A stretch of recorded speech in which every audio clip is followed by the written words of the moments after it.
Today we're going to be making a no-knead Dutch oven bread. This is an example of a lean dough, and other lean doughs are French bread and Italian bread. The lean dough means that it doesn't have any added fat to it or milk or dairy, which would enrich the bread, which would turn it into a rich dough like a cinnamon roll dough or a sandwich bread that has like butter or milk or eggs in the dough. So here's what it looks like on the inside. It's nice and crusty from cooking in the Dutch oven, and it's a great bread. Today we're going to be making a no-knead Dutch oven bread. This recipe is from jennycancook.com. It's like her fastest no-knead Dutch oven bread. It uses rapid rise yeast and bread flour, which are two ingredients we haven't used before. If you want to learn more about making breads, two good books in our system are Artisan Bread in 5 Minutes a Day and Dough. Both of them have you make different base doughs, and then you can add different additions or shape them in different ways to make different types of bread.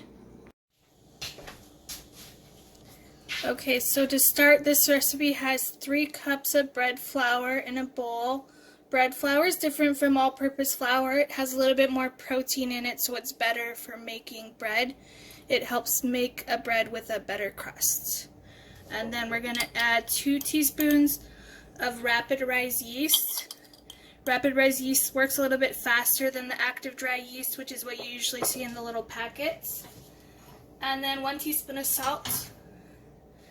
And 1.5 cups of warm water. It's going to be a little bit hotter than if you use the active dry yeast. This water is between 120 and 130 degrees. So we're going to stir it until it comes together. It's not going to be bread at the dough. This is a no-knead recipe, so you just stir everything together, and then once this comes together, we're going to cover it and let it sit for 1 hour.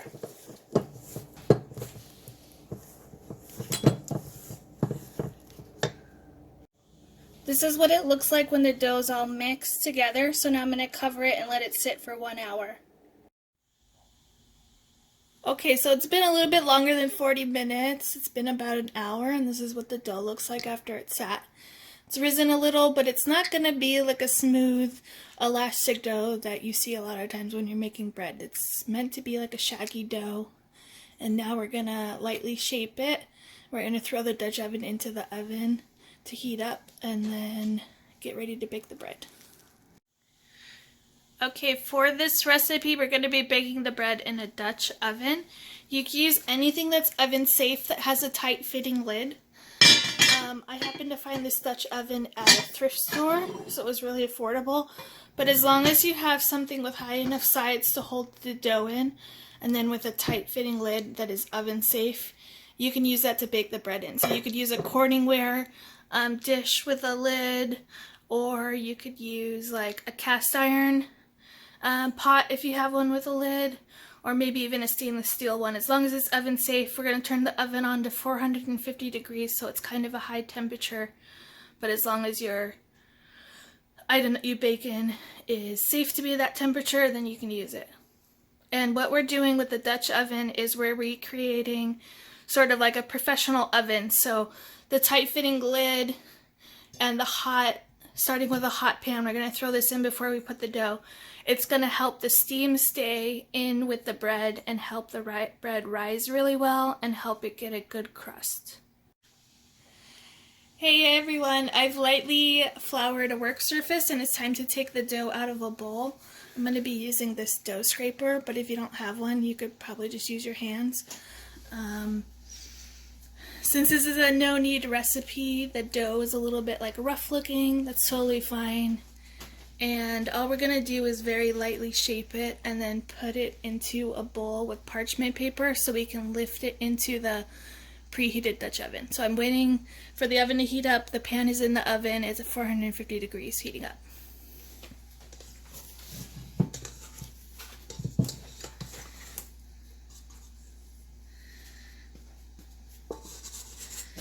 So that dough scraper thing just helps you get the dough out of the bowl really easily without dirtying your hands.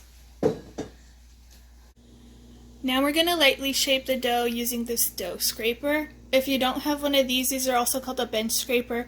You could use the same little bowl scraper that I used, or you can maybe use like a spatula or something. But basically you just want to fold the bread up a few times up on itself. The recipe said to do it about 10 times. But this dough doesn't really need it. It's already coming together into a ball. So I'm actually going to use my hands a little bit.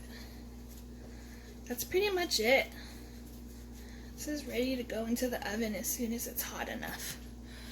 So I'm going to grab a bowl.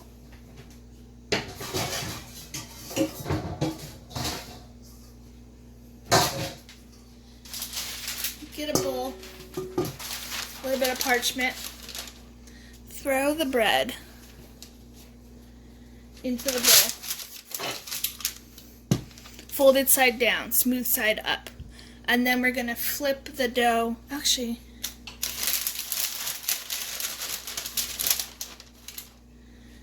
we're going to throw the dough into the bowl, funky side up, and then we're going to use this parchment to lift it and put it into the hot Dutch oven as soon as the oven beeps and shows that it's hot enough.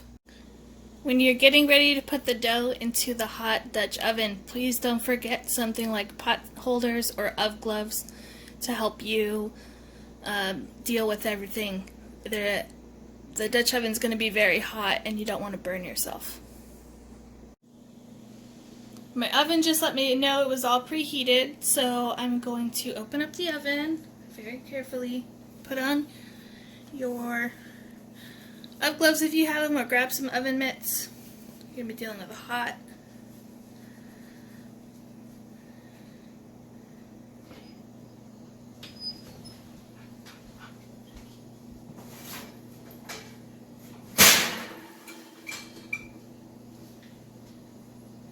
Okay, so we have the pan. It's nice and hot and preheated.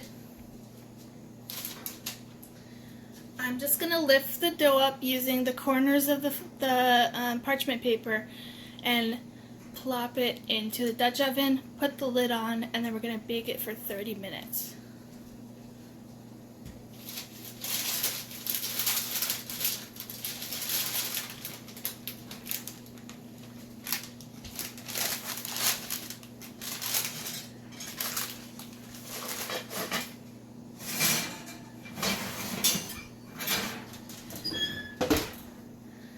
Okay, we're going to bake the bread for 30 minutes now.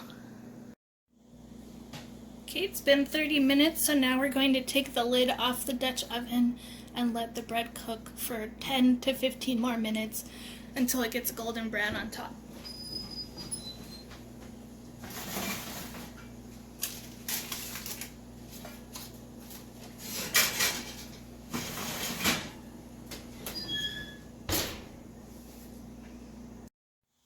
Here is the finished bread. It's nice and crusty and golden, as you can see. And then one way to tell if it's ready is you flip it onto the bottom and tap it. If it sounds hollow, then it's cooked. You could also check it with a thermometer if you have an instant red thermometer. Once it reaches, I think, 195, between 195 to 210, then the bread is cooked. But I would rather go by just the look of it and tapping the bottom as the main indicators for when the bread is done. So you want to wait at least 15 minutes before you cut into this bread because you don't want to ruin the structure of the bread. If you cut into it too early, it's still going to be a little bit gummy and too soft inside. So you have to wait at least 15 minutes. Okay, so it's been 15 minutes and the bread is ready to cut into. So I wanted to show you what the inside looks like. To cut into the bread, you want to use a bread knife. It's one of these serrated knives. If you don't have a bread knife, like a long one like this, just use another serrated knife. It will help you get through the crust a lot easier. And you should be able to hear it. It should be kind of crispy, so let's see. You can hear it.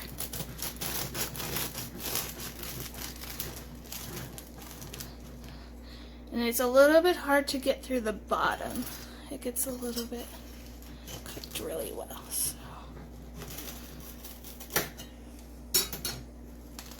Just want to show you the inside of the bread. It's nicely cooked through, and this bread makes great toast.